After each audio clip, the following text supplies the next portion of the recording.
ဒီမျိုးသားဟာတငယ်ချင်းရဲ့အိမ်မှာမွေးပြီးမကြသေးတဲ့ခွေးလေးတစ်ကောင်ရှာထွက်ပြီးနေနေတာကိုတွေ့လိုက်ရပါတယ်တကုံလုံးတောင့်တင်းပြီးခြေလေးချောင်းလုံးဆန့်နေပါတယ်အမျိုးသားလည်းချက်ချင်းပဲကက်တင်မှုလုပ်တော့တာပေါ့အမျိုးသားက CPR လုပ်ပေးလိုက်တဲ့အခါမှာငကိုကနှလုံးရက်နေတဲ့ခွေးလေးကတောက်ပြမှုနည်းနည်းဆရှိလာပြီးနောက်ဆုံးမှာအမျိုးသားကခွေးလေးကိုအောင်မြင်မြင်နဲ့ကယ်တင်ပေးလိုက်နိုင်ပါတယ်ဒီစေတနာလုပ်ရကနေတဆင့်ခွေးလေးနဲ့အမျိုးသားတို့ကြားတန်ရုံးစင်တွေ့တာလာပြီးအမျိုးသားရဲ့တမိသားစုလုံးနောက်ပိုင်းမှာပြပြရှင်းရှင်းနေသွားရပါတော့တယ်ဒီခွေးလေးတစ်လေးကကိုယ့်လက်ကိုစုပ်နေတာကိုမြင်တော့အမျိုးသားလည်းအချစ်မစီတွေပေါက်ဖွားပြီးဒါဟာကံကြမ္မာကစီစဉ်ပေးထားတဲ့ထူးဆန်းစရာရည်စက်ပဲလို့တွေးနေတော့တာပေါ့အဲ့ဒါနဲ့ဒီခွေးလေးကိုသူ့အိမ်မှာမွေးခွင့်ပေးဖို့သူ့တငယ်ချင်းကိုတောင်းဆိုပါတော့တယ်အိမ်ပြန်ရောက်တော့အဲ့ဒီခွေးလေးကအရန်ပိုက်ဆံနေတာနဲ့အမျိုးသားကသူ့ကိုနွားနို့တိုင်းလိုက်ပါတယ်ခွေးလေးကလည်းအားရပါတောက်နေပါတယ်ခွေးလေးဟာအမျိုးသားရဲ့ကြီးစုစောင့်ရှောက်မှုအောက်မှာတပြေးပြေးကြီးထွားလာနေပါတယ်ဦးကြောင်ကြားရုပ်လေးနဲ့သူ့မတ်တက်ရနေတဲ့ပုံစံကိုကြည့်ပါဦးမတ်တက်ရတာပဲဦးကြောင်ကြားပုံပေါက်နေတာမဟုတ်ပါဘူးပြေးတာတော့မှကိုချော်လက်ဒီချော်လေးနဲ့ချစ်စရာတော်တော်ကောင်းပါလေခွေးလေးကအမျိုးသားရဲ့ဘေးနားမှာကပ်နေရတာကြိုက်ပြီးနေတိုင်းသူ့နောက်တကောက်ကောက်လိုက်နေရင်တိမ်နှုတ်ပတ်ပြေးပြီးသူ့ကိုပွက်ကြည့်ဖို့တောင်းဆိုတတ်ပါတယ်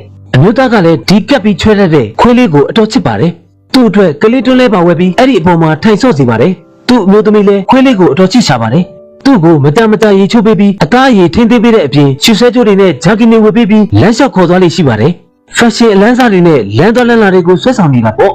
ခွေးလေးဟာအမျိုးသားတို့တမိသားစုလုံးရဲ့အချစ်တွေကိုခံစားရင်းအချိန်ကြာလာတဲ့နဲ့အမျှချောမော့ခံရတဲ့ကောင်ကြီးဖြစ်လာပါတော့တယ်အဲ့ဒီအချိန်အမျိုးသမီးလည်းတမိလေးတယောက်မွေးဖွားပြပါပြီတမီးလေးတယောက်တိုးလာတော့သခင်ရဲ့အချစ်တွေကိုခွဲဝေပေးသွားလို့ဆိုပြီးအခွေးလေးကတမီးလေးကိုမနာလိုတာမျိုးမရှိပါဘူးအကိုကြီးတယောက်လိုမျိုးတမီးလေးရဲ့ဘေးနားကနေတစ်တစ်လေးဂယူးဆိုင်ဆောက်ရှောက်ပေးသလိုအိယာကနိုးလာတဲ့တမီးလေးကိုရှာနေရပြီးချက်သိပ်ပေးတတ်ပါသေးတယ်ဒါပြင်တမီးလေးနဲ့ကာတွန်းကအထူးကြည့်ပေးပြီးနေဝန်းထဲမှာလည်းမူးညံ့မှုအပြည့်ပါပဲအမျိုးသားကတခါတလေတမီးလေးကိုစုံမဟန်ဆောင်ပြီးအခွေးလေးဘလို့တုံ့ပြန်မလဲဆိုတာစမ်းကြည့်ပါသေးတယ်တကယ်ကိုစိတ်မပြတ်စေပါဘူးခွေးလေးကချက်ချင်းပဲလာတာပြီးသူ့ညီမလေးကိုကာကွယ်ပေးနေပါတယ်တမီးလေးနေမကောင်းဖြစ်ရင်လည်းအခွေးကသူ့ဘေးနားမှာငြင်းငြင်းလေးနေရင်အဖော်ပြုတ်ပေးပါတယ်တမီးလေးကလည်းဒီခွေးလေးကိုအတော်ချစ်ပါတယ်ခွေးကိုအိယာခင်းလို့သဘောထားပြီးသူ့ပေါ်လက်အိတ်လေးရှိပါတယ်ခွေးလေးလည်းငြင်းငြင်းလေးပဲနေပါတယ်ခမ်းမမဲ့ပုံစံနဲ့ပေမဲ့စိတ်နှလုံးကတော့နူးညံ့ပါတယ်တမီးလေးကိုသူ့မိသားစုလို့သဘောထားတာကြာရောပေါ့တမီးလေးရောက်လာလို့အမျိုးသားသူ့ပေါ်ထားတဲ့အချစ်တွေရော့သွားပေမဲ့အမျိုးသားပေါ်ထားတဲ့သူ့ရဲ့အားကိုးစိတ်တွေကတော့ရော့မသွားပါဘူးတမီးလေးနားမှာမရှိတဲ့အချိန်ဆိုရင်အမျိုးသားရဲ့ရင်ဝင်နဲ့နေပြီးတွေးဖက်မှုတွေအနှမ်းတွေတောင်းနေတတ်ပါတယ်